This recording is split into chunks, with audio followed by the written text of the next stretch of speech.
suggesting anything so complicated.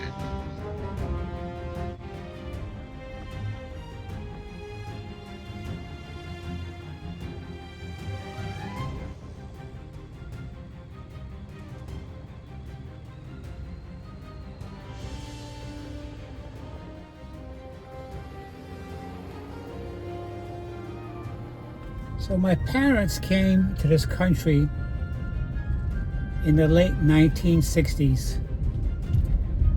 And when they came to this country, I was only like maybe 4 years old at the time. And me and my brother stayed behind in Europe with very close family members. And my parents, my great-grandparents came to this country, and they got situated, they found jobs, and then when they could afford to, they sent for me and my brother to come and meet them here. And when we came to this country, we saw snow for the first time. I know it's not a big deal, but to us it was, because we never felt that freezing temperature with ice everywhere, and this all this white fluffy stuff all over the ground at Logan Airport in 1970. Those were the times that families in Europe and other countries thought that this country was where you come to have a great life. Okay? And my family was not by any means rich or wealthy, or came from a lot of money.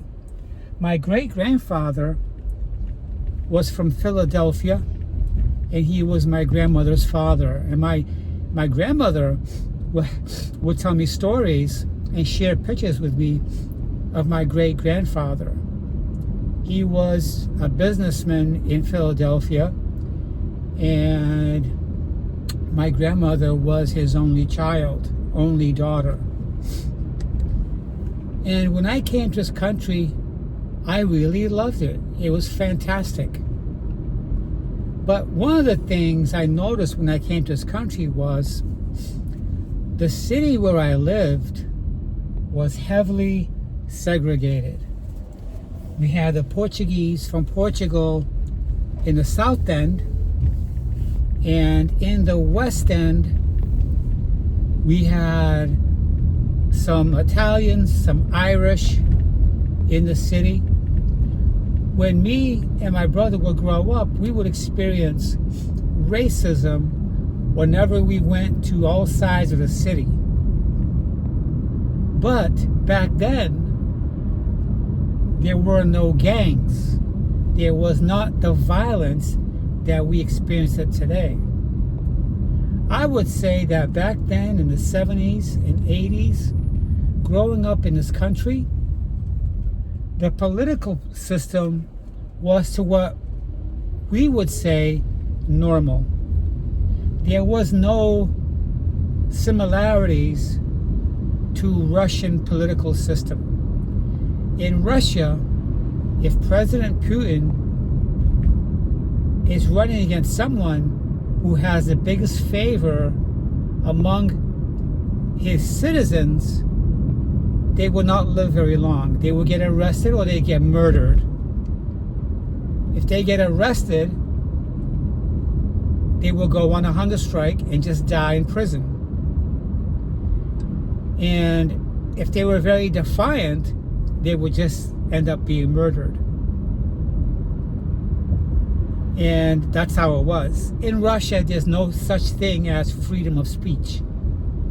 There's no such thing as the freedom to protest and to assemble, like in America. I love watching documentaries. Last night I was watching the documentary of the civil rights movement with Martin Luther King. And I saw how they voted. I saw how they assembled and protested to have certain rights. up until a certain time, women could not vote and black people could not vote. They had no rights, just because of the color of their skin. And if you're a woman, you couldn't vote because it wasn't your job to be the head of household. Your husband was. Okay? Let alone run for government office or run for CEO of a major company. Today, we have bigger protests, as you can see, all over the country, totaling in the millions, all right? And even if you're the opposition or if you were for the majority or minority, you had right to protest. In Trump reality, you're going to get threatened. You're going to get shut down. So when Donald Trump was still pursuing his businesses of real estate, building hotels and casinos and towers around the country and now in Dubai, right? He wasn't doing very well. Every one of his businesses was going bankrupt. Even in his private life, when he would hire a contractor to do jobs at his Mar-a-Lago estate or one of his towers condominiums, these contractors would work for free. They would never get paid. And it's the same way that this idiot is running our country right to the ground.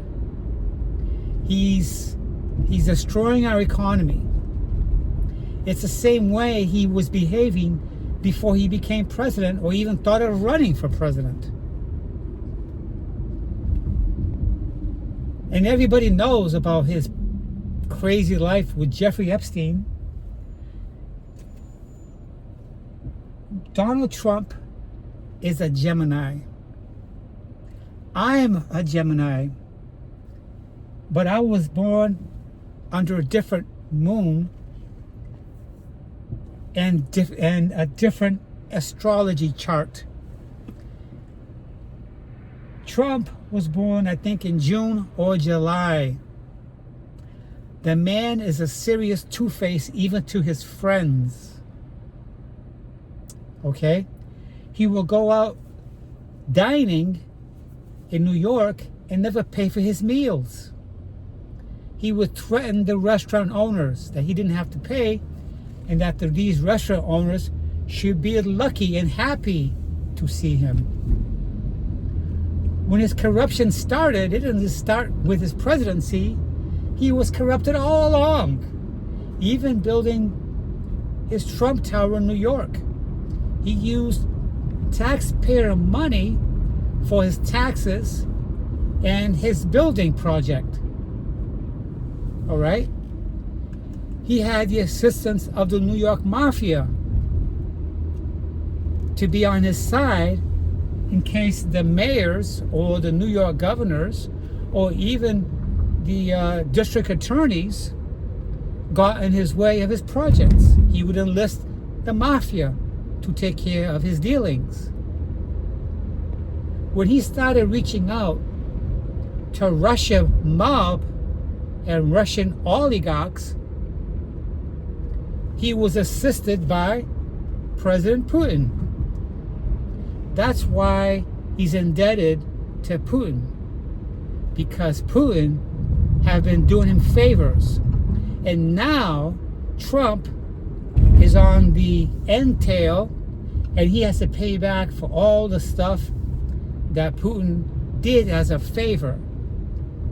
And the bad thing about this is we're being dragged into it.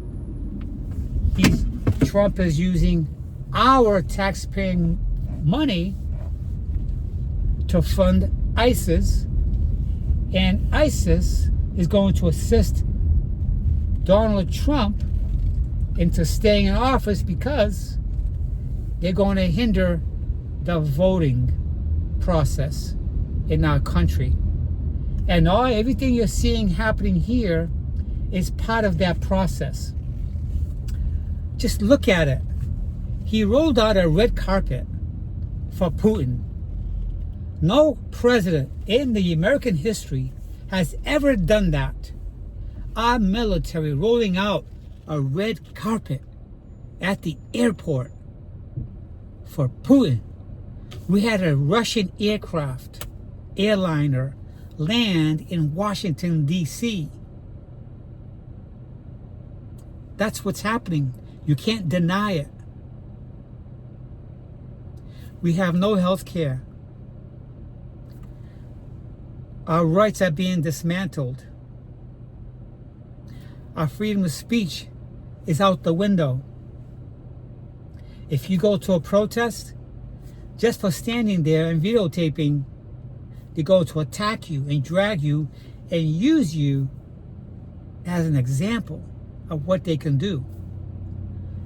They're projecting fear, and they're telling you right now that this year, when the midterms come around in 2026, this year, it's going to be the biggest thing you have ever seen.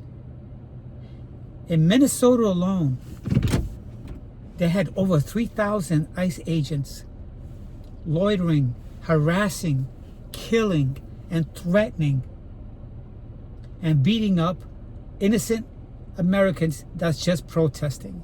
And we have an administration of Trump's that's complicit. They know that if they post employment for immigration, okay, those people who are going to line up to get hired are those people that are desperate for money, who have been making minimum wage, have no education, and have no pride and no self-confidence in themselves. And they see being a nice agent working for the federal government as something big. Some of these guys are making $200,000 a year on top of the $60,000 that they get at sign-on bonuses. And worst, many of the people of January 6th that attacked the Capitol in Washington are now part of the ICE. You see what we're going through? This is why we need to fight and to stay strong. If you're a Republican, if you're a MAGA Republican, or traditional Republican, whatever you want to call yourself, think about your family. Think about your children. Is this the kind of future you want to see your sons in? Your young children? Is this what you're working to put your kids through college for? What kind of future are they gonna have? We're not just fighting for us, we're fighting for your future too. You made a mistake by voting for this bum, because you're going to be just as much suffering as we will. Republican states have been hit the hardest with low employment rate, the worst health care, and the worst representation. When Joe Biden was in office, along with Barack Obama, you benefited, but you never put your racism aside. You allowed yourself to be divided. You allowed yourself to be divided, and this is what we have. Don't feel ashamed. Let go of your stupid pride and join us in demonstrating and fighting to save our democracy. Now, I just got here at the gym. I gotta go in here and wipe my slate clean, to clean and cleanse my mind. I have the next 3.5 days off, and what I'm discussing here is what a lot of people are going through. I've decided I'm going to see what happens with our voting, because that's going to be the tell-all for me. Do I pack it up and get out of this country and go back to Europe? Or do I stay here and suffer the consequences of this collapsing democracy? I'll talk to you guys soon.